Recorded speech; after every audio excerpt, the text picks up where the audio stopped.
नमस्कार, बहुत स्वागत है आपका न्यूज अपडेट में। मैं हूं आपके साथ कमलेश्वरी साहू। इस बुलेटिन में हम उत्तर प्रदेश की उन तमाम खबरों पर चर्चा करने वाले हैं। तो चलिए शुरुआत करते हैं जहां समाजवादी पार्टी के संस्थापक और पूर्व मुख्यमंत्री मुलायम सिंह यादव की 50वीं जयंती के मौके पर राजधानी लखनऊ में बीजेपी कार्यालय के बाहर होर्डिंग लगी जो हुई थी, उन पर सियासत शुरू हो गई है। बता दें कि सियासी गलियारों में इनकी चर्चा भी अब शुरू हो चुकी है। इन होर्डिंग्स में नेताजी को श्रद्धांजलि अर्पित की गई है और इस होर्डिंग में मुलायम सिंह यादव के साथ उनकी बहू और बीजेपी नेता अर्पणा यादव की तस्वीरें भी देखी जा सकती हैं। वहीं इस होर्डिंग को लेकर एक ओर जहां सपा के कार्यकर्ताओं में नाराजगी है, तो वहीं दूसरी ओर बीजेपी ने इसे अर्पणा यादव की व्यक्तिगत श्रद्धांजलि बताई है। वहीं अगर बात करें संबल की, तो संबल में चल रहे अतिक्रमण हटाओ अभियान में माध्यमिक शिक्षा राज्य मंत्री गुलाब देवी कूद पड़ी हैं। दरअसल उनके पिता की बनाई दुकान भी इस अभियान के जद में आ गई है, जिसके चलते उनके पिता इस दुकान में कपड़े प्रेस किया करते थे। मंत्री ने खुद ही हथौड़ा उठाया और दुकान तोड़नी शुरू कर दी। इसके साथ ही मंत्री ने लोगों से अभियान में सहयोग करने और शहर को खूबसूरत बनाने की अपील की है। आपको बता दें कि चंदौसी तहसील इलाके में प्रशासन पिछले एक सप्ताह से अतिक्रमण हटाओ अभियान चला रहा है। इसके चलते तमाम ऐसी संपत्तियों पर बुलडोजर चलाया जा रहा है जो नालों के ऊपर बनाई गई हैं या फिर जिन्होंने सरकारी जमीनों पर अवैध कब्जा कर रखा है।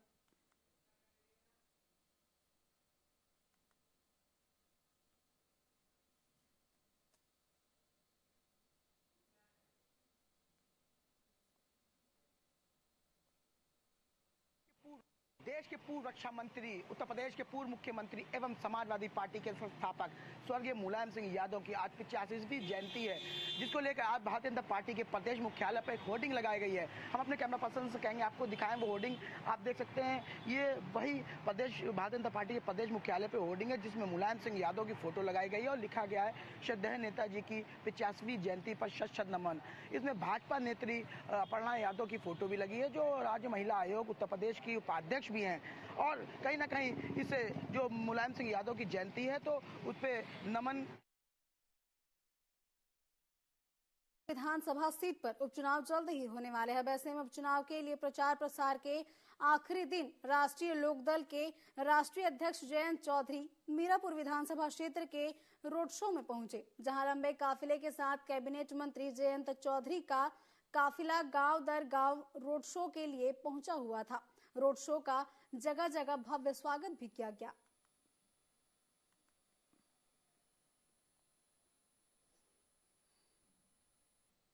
ये जोश हमारा बना रहे, मतदान प्रतिशत ज्यादा बढ़ के निकले।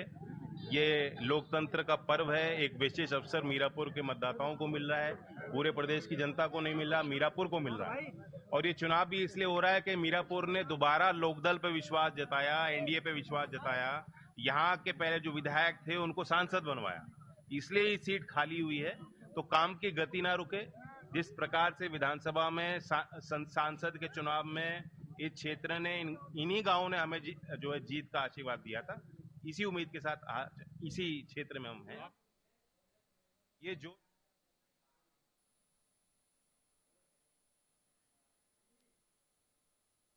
वहीं बदायूं में भारत ब्रांड के तहत आम जनता को सस्ते दामों में बिक्री किए जाने वाली भारत आटा, दाल, चावल और प्याज का शुभारंभ किया गया है। केंद्रीय राज्य मंत्री BL वर्मा ने HP ग्राउंड से 30 मोबाइल वैन को हरी झंडी दिखाकर रवाना किया और उन्होंने कहा कि मोदी सरकार गरीब कल्याण को समर्पित सरकार है। केंद्रीय राज्य मंत्री ने इस दौरान ये भी कहा कि भारत ब्रांड के तहत भारत अनाज केंद्रीय भंडारण NAFED, NCCF और ई-कॉमर्स के खुदरा विक्रेताओं के स्टोर और मोबाइल वैन पर उपलब्ध रहेगा।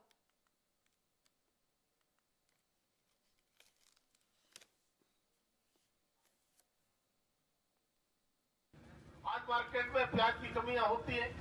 मालूम है कि नासिक और जगह से प्याज आता है, विदेश से प्याज आता है, उतना प्याज हमारे यहाँ पूरा नहीं होता।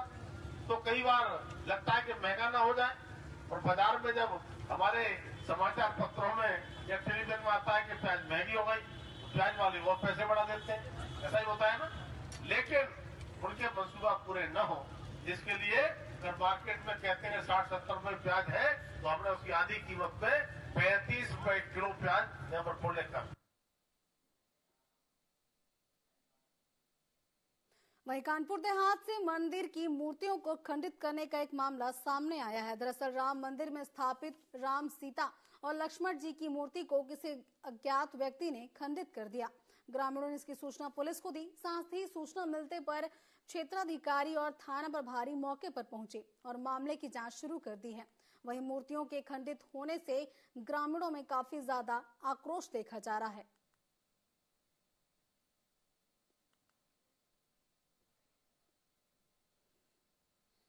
रो रही थी, लेकिन जब दम की आवाज से आई तो हमको लगा कि कोई नजदीकी है, तो हम बाहर निकले टॉर्च लेके।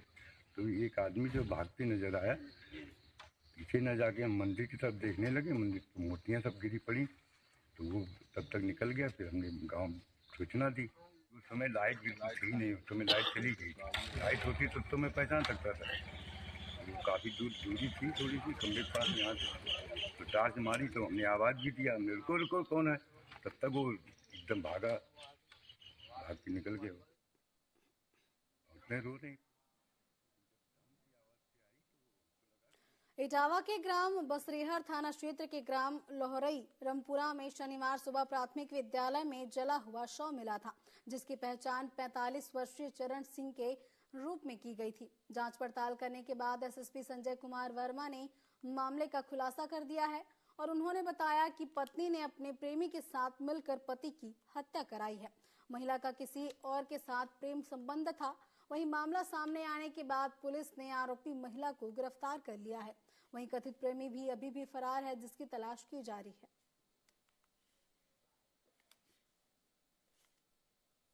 जब भी केस का डेट पड़ता था तो केस के डेट के दौरान ये आती थी और फिर अपने ये ससुराल, वास्तविक ससुराल आ जाती थी।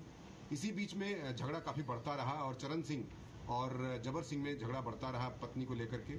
उसके बाद पत्नी और जबर सिंह ने मिल करके चरण सिंह की कल हत्या कर दी थी और उसमें डेड बॉडी को उन्होंने स्कूल में जो है छुपा दिया था। और उसके बाद पुलिस ने जब पूछताछ किया, गहन पूछताछ किया, तो ये घटना उन्होंने स्वीकार कर लिया, जिसके आधार पर इन्हें गिरफ्तार किया गया है तथा जबर सिंह वांछित है। शीघ्र ही उनको गिरफ्तार कर लिया जाएगा। वहीं औरैया के बिधुना कोतवाली क्षेत्र के बिखरा गांव में खेत में एक युवती की सिर कटी लाश मिली है। इससे गांव में काफी ज्यादा हड़कंप मच गया है। सूचना मिलते ही बड़ी संख्या में पुलिस फोर्स और पुलिस अधीक्षक घटना स्थल पर पहुंचे। युवती की पहचान कुदरकोट थाना क्षेत्र की रहने वाली अंजलि के रूप में की गई है, जो अपनी मां से कानपुर कहकर जाने के लिए निकली थी, लेकिन वापस नहीं लौटी। वहीं पुलिस इस पूरे मामले की जांच कर रही है कि आखिर युवती की सिर कटी लाश खेत में कैसे मिली।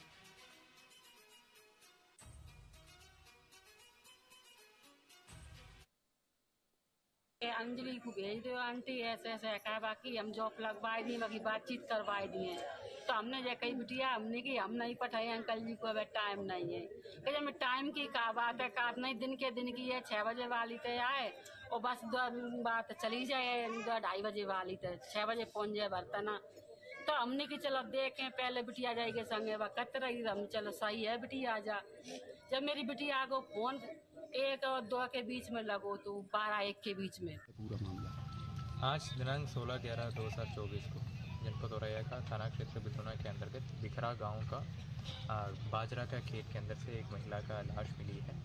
प्रथम दृष्टया मृत्यु का कारण हत्या प्रतीत हो रहा है। पुलिस टीम तुरंत मौके पर पहुंचकर आवश्यक विधिक कार्रवाई करते हुए फॉरेंसिक टीम द्वारा क्राइम सीन निरीक्षण कर बॉडी को पंचायतनामा भर के पोस्टमार्टम हेतु भेजा।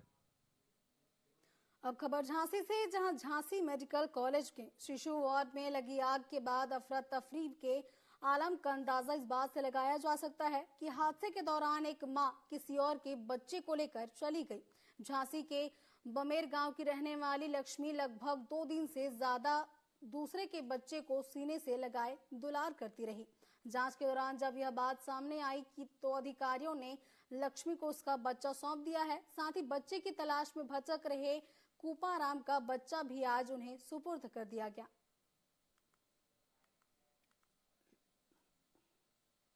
बच्चा का देखो धोखे से हो गया, बच्चा बदल गया। हमने यानी हमारा बच्चा है, हम लेके चले गए अपने बच्चे के, अपना बच्चा जाने के मिथिला महेश में भर्ती किया गया हमने बच्चे को जल्दी में।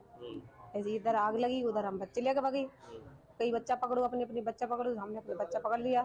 खिड़की से निकाल रहे थे बच्चे को, हमने अपना बच्चा समझ के बच्चा ले लिया कि हमारा बच्चा जो ये लड़का था हमारा। गाँव गोलपुरा, थाना गढ़वा। आपने बच्चे को इलाज के लिए भर्ती कराया था, आग लग गई, फिर बच्चे आपका 2 दिन बाद मिला है। क्या है पूरा कहानी, कैसे क्या हुआ? ऐसा हुआ कि लक्ष्मी के पास था मेरे बच्चा, और लक्ष्मी का और कहीं बच्चा था, तो हमने ढुलाई कराई 3 दिन परेशान, बहुत ज़्यादा परेशान थे। तो सब प्रशासन लग के उन्होंने हमारा बच्चा ढुलवा दिया, और लक्ष्मी में लगाया, हमारा लगाया।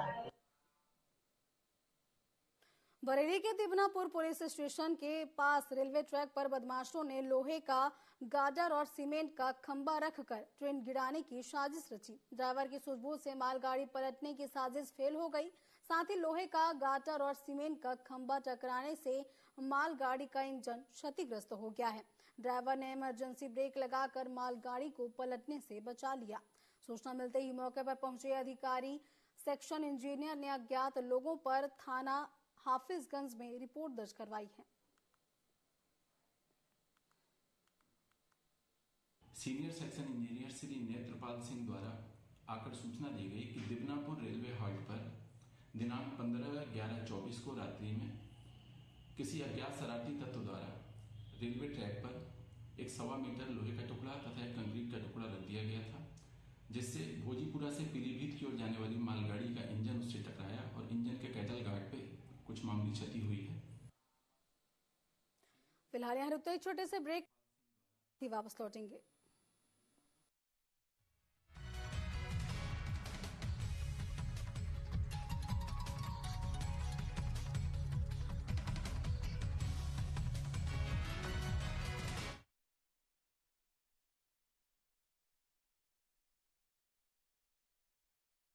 तेंदुपत्ता श्रमिकों के हितैषी सीएम विष्णु देव साय। विष्णु सरकार में बढ़ी तेंदुपत्ता श्रमिकों की आमदनी। 4,000 रुपए से तेंदुपत्ता संग्रहण राशि 5,500 रुपए हुई। साय सरकार में 12,50,000 से अधिक तेंदुपत्ता संग्राहकों को लाभ। छत्तीसगढ़ में विष्णुदेव साय सरकार में अंतिम छोर में खड़े उस वर्ग का उत्थान हो रहा है जिसकी सुध अब तक नहीं ली जा रही थी। राज्य के तेंदुपत्ता श्रमिकों के जीवन में साय सरकार ने खुशहाली का श्री गणेश कर दिया है।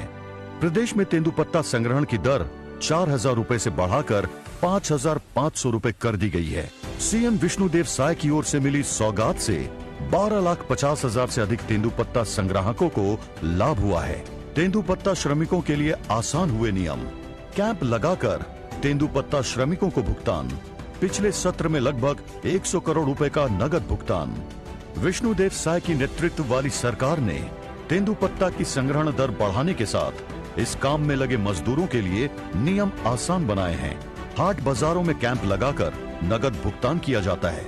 पिछले सीजन में तेंदुपत्ता श्रमिकों को लगभग 100 करोड़ रुपए का नगद भुगतान किया गया है।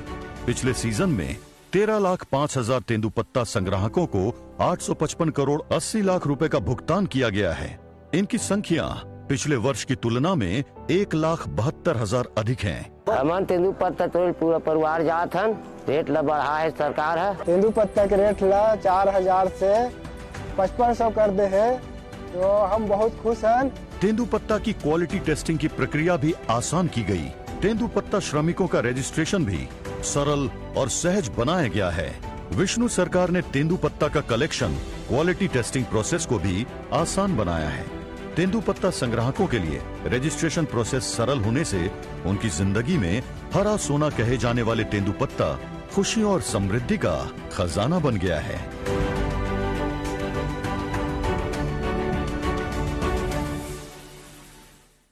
पीएम जनमन योजना से जनजातीय समाज का उत्थान। विष्णु सरकार में पीएम जनमन योजना का बेहतरीन क्रियान्वयन। छत्तीसगढ़ की विष्णुदेव साय सरकार में ये कई योजनाएं शुरू की गई है। प्रदेश के मुख्यमंत्री श्री विष्णुदेव साय खुद जनजातीय समाज से आते हैं। ऐसे में उन्हें जनजातीय समाज की तकलीफ और उनके मुद्दे अच्छी तरह पता है। राज्य में प्रधानमंत्री जनजातीय आदिवासी न्याय महाअभियान, जिसे पीएम जनमन योजना के नाम से भी जाना जाता है, इसका बेहतरीन क्रियान्वयन हो रहा है। इस योजना के जरिए छत्तीसगढ़ में विष्णु देव साय सरकार केंद्र सरकार की मदद से विशेष पिछड़ी जनजातियों तथा आदिवासी परिवारों को सुरक्षित आवास, स्वच्छ पेयजल, शिक्षा, छात्रावास, स्वास्थ्य, पोषण, बिजली, सड़क और दूर संचार सुविधाएं मुहैया करा रही हैं। पहाड़ी कोरवा आदिवासियों को दिए गए पक्के मकान, कमार बाहुल क्षेत्र में सड़क निर्माण हुआ है। पीएम जनमन योजना के लाभार्थी संतृप्ति शिविर का आयोजन। राज्य में पहाड़ी कोरवा समुदाय के आदिवासी भाइयों को पीएम जनमन योजना के तहत उन्हें पक्का मकान बनाकर दिए गए हैं। राज्य के गरियाबंद में कमार जनजातीय बाहुल क्षेत्र में पीएम जनमन योजना के तहत पक्की सड़कों का निर्माण किया गया है। छत्तीसगढ़ में 23 अगस्त 2024 से 10 सितंबर 2024 तक पीएम जनमन योजना के लाभार्थी संतृप्ति शिविरों का आयोजन किया जाना है। इन शिविरों के माध्यम से आधार कार्ड, जनधन खाता, आयुष्मान कार्ड, वन अधिकार पत्र, राशन कार्ड, जाति प्रमाण पत्र, पीएम किसान सम्मान निधि, पीएम मातृत्व वंदना योजना, किसान क्रेडिट कार्ड, सिकल सेल की जांच एवं मूलभूत स्वास्थ्य सुविधाएं आदि की उपलब्धता 100% तय की जाएगी।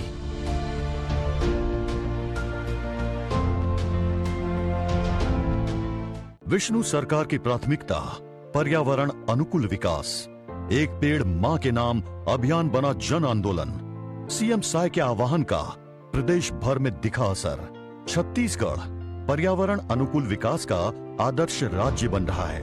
प्रधानमंत्री नरेंद्र मोदी के आह्वान पर छत्तीसगढ़ में एक पेड़ मां के नाम अभियान की खुद सीएम विष्णुदेव साय अगुवाई कर रहे हैं। प्रदेश में एक पेड़ मां के नाम अभियान अब जन आंदोलन की शक्ल ले चुका है। सीएम विष्णुदेव साय की अपील पर इस अभियान के पहले दिन 4 जुलाई 2024 को ही प्रदेश के 33 जिलों में 4 लाख से अधिक पौधे लगाए गए हैं। एक पेड़ मां के नाम अभियान के अंतर्गत प्रदेश में 4 करोड़ पौधे लगाए जा रहे हैं। देश के यशस्वी प्रधानमंत्री श्री नरेंद्र मोदी जी देश की जनता से आह्वान किया है कि सभी अपनी मां के नाम से एक पेड़ लगाएं। हम भी एक पेड़ मां के नाम लगाने के लिए यहाँ पर उपस्थित हुए हैं।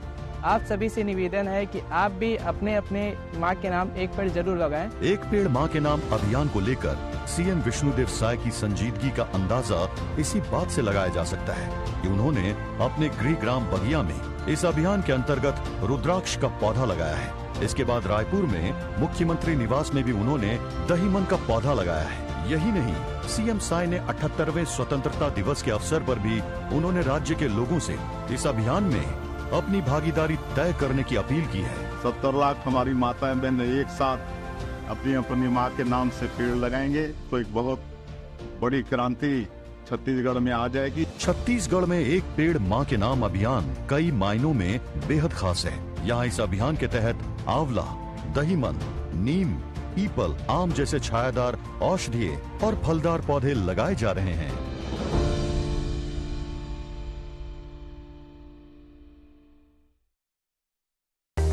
यह कहानी है छत्तीसगढ़ की उन लाखों महिलाओं की जिन्होंने चुनी है स्वावलंबन की राह और हो रही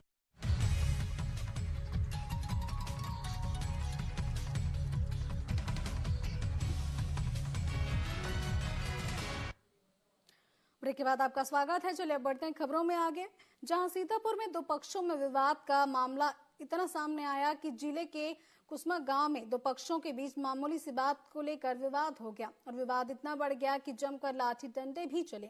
साथ ही फायरिंग की बात भी सामने आई है और इस मामले में दोनों पक्षों से लगभग 1 दर्जन लोग घायल बताए जा रहे हैं। घायलों को प्राथमिक उपचार के लिए सीएचसी ले जाया गया, वहीं जिनकी हालत गंभीर थी उन्हें जिला अस्पताल में इलाज के लिए रेफर किया गया। और जब यहाँ घर का विवाद हुआ हुई और जब इनके घर के सामने पहुंचे तो कहते साला निकल गया फैर खोल दिन ऊपर तीन फैर हमारे पाँव लगी, गाड़ी हमारी पटी, फिर गाड़ी से लाठी डंडन पूरी गाड़ी तोड़ डाली। वही वजह नहीं रहा, हम तो भरी गाँव ते आ रहे रहा, हम कहा जानी का यहाँ रहे दवा ले आए रहे रहा और गाड़ी डिग्गे में दवाई ववाई सब डिग्गे में पड़ी, गाड़ी से बिल्कुल तोड़ दी। हम गए थे नहर पे, हम नहर विभाग के हैं चपरासी, वहाँ गए थे नहर देखने के लिए, वहीं पे हम रुकते हैं। वहाँ हमने देखने गए तो वहाँ 3 लोग मोटर खोल रहे थे, मोटर पे थे तो वहाँ हमने टार्च लगाई, टार्च लगाते हुए और पीछे से कुछ लोग आकर के हमको पकड़ लिया, पकड़ करके वहाँ उनके पास गड़ासी थी, गड़ासी से मारा और फिर हमारी पसलियों पे मारा है खूब, पसली भी टूट गई है। कानपुर में जीआरपी को बड़ी सफलता हासिल हुई है, जहां जीआरपी ने सर्विलांस टीम के साथ मिलकर रेल यात्रा के दौरान गुम हुए 121 मोबाइल को रिकवर किया है और मोबाइल के मालिकों तक उनके मोबाइल पहुंचा दिए गए हैं। जीआरपी इंस्पेक्टर ने बताया कि रिकवर की गई मोबाइल की कीमत लगभग 36 लाख रुपए है और सारे मोबाइल आर्म्स को सुपुर्द कर दिए गए हैं।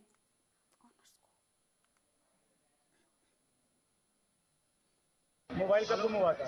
इधर होगा तीन महीने हो गए। एक नंबर पर कहाँ थे? एक कानपुर सेंटर यहाँ पे कहीं जा रहे थे बाहर? हाँ नहीं आए थे मैं, और चित्रकूट से आया था मैं थक गया था, मालूम नहीं पड़ा। 2 महीने पहले गुम हुआ था कानपुर सेंट्रल से, और कानपुर सेंट्रल से सर बहुत खुशी हो रही है। कितना टाइम बाद मोबाइल आपको मिला? सर 1-2 महीने बाद। जीआरपी थाना कानपुर सेंट्रल पर विगत काफ़ी दिनों से गुमशुदा मोबाइल से संबंधित शिकायतों का पंजीकरण किया गया था, जिसमें कार्रवाई के दौरान हमारे श्रीमान एडीजी रेलवे महोदय, डीआईजी रेलवे महोदय, एसएसपी रेलवे महोदय और क्षेत्राधिकारी रेलवे महोदय के निर्देशन और पर्यवेक्षण में इन गुमशुदा मोबाइल्स को ट्रेस करने और रिकवर करने की कार्रवाई प्रयागराज स्थित सर्विलांस टीम और हमारे थाने की गठित सर्विलांस टीम द्वारा ये सामूहिक कार्रवाई की गई है। Lucknow connection world wide group ने अपनी बहुप्रतीक्षित सालाना पिकनिक का आयोजन बख्शी का तालाब के निकट मंझी घाट पर स्थित एक सुरम्य आमों के बाग में किया। इस आयोजन में ग्रुप के लगभग 125 सदस्यों ने उत्साहपूर्वक भाग लिया और इसे एक यादगार अनुभव बताया। कार्यक्रम के मुख्य अतिथि एसआर ग्रुप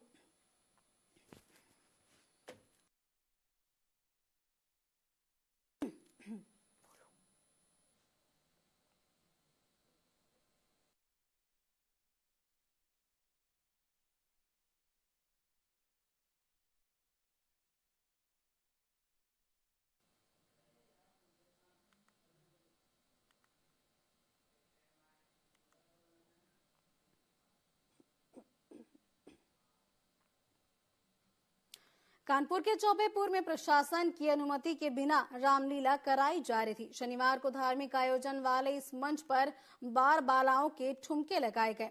सोशल मीडिया पर एक बार बालाओं के अश्लील डांस का वीडियो भी सामने आया है, जिसमें दिखाई दिया कि रामलीला कार्यक्रम की आड़ में अश्लीलता परोसी जा रही थी। स्थानीय लोगों ने इस पर नाराजगी जताई है। साथ ही पुलिस ने मामले की शिकायत पर जांच शुरू कर दी है।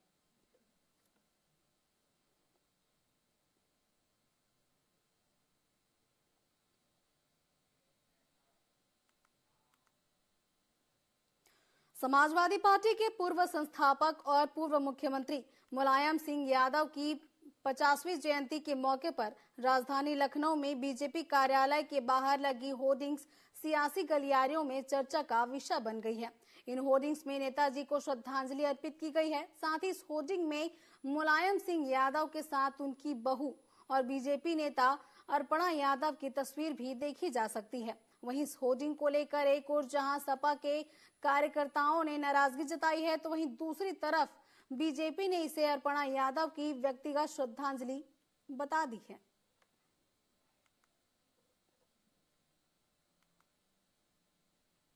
देश के पूर्व रक्षा मंत्री, उत्तर प्रदेश के पूर्व मुख्यमंत्री एवं समाजवादी पार्टी के संस्थापक स्वर्गीय मुलायम सिंह यादव की आज 85वीं जयंती है, जिसको लेकर आज भारतीय जनता पार्टी के प्रदेश मुख्यालय पर एक होर्डिंग लगाई गई है। हम अपने कैमरा पर्सन से कहेंगे आपको दिखाएं वो होर्डिंग। आप देख सकते हैं ये वही भारतीय जनता पार्टी के प्रदेश मुख्यालय पर होर्डिंग है, जिसमें मुलायम सिंह यादव की फोटो लगाई गई है और लिखा गया है श्रद्धेय नेताजी की 85वीं जयंती पर शत नमन। इसमें भाजपा नेत्री अर्पणा यादव की फोटो भी लगी है, जो राज्य महिला आयोग उत्तर प्रदेश की उपाध्यक्ष भी हैं। और कहीं ना कहीं इसे जो मुलायम सिंह यादव की जयंती है तो उस पर नमन की होर्डिंग लगाकर एक मैसेज देने का काम कर रही है। लेकिन भारतीय जनता पार्टी की अगर हम बात करें तो भारतीय जनता पार्टी ने दरकिनार करते हुए कहा कि ये उनकी निजी सोच है, उन्होंने अपनी निजी सोच के चलते ये होर्डिंग लगाई है। जो ये होर्डिंग है आज चर्चा का विषय बनी हुई है पूरे उत्तर प्रदेश में, और आज मुलायम सिंह यादव की 50वीं जयंती भी है। वीडियो जर्नलिस्ट कृष्णा के साथ TV 24 से मैं समीर खान, लखनऊ। न्यूज अपडेट में फिलहाल बस इतना ही। आप बने ये टीवी 24 के साथ। नमस्कार।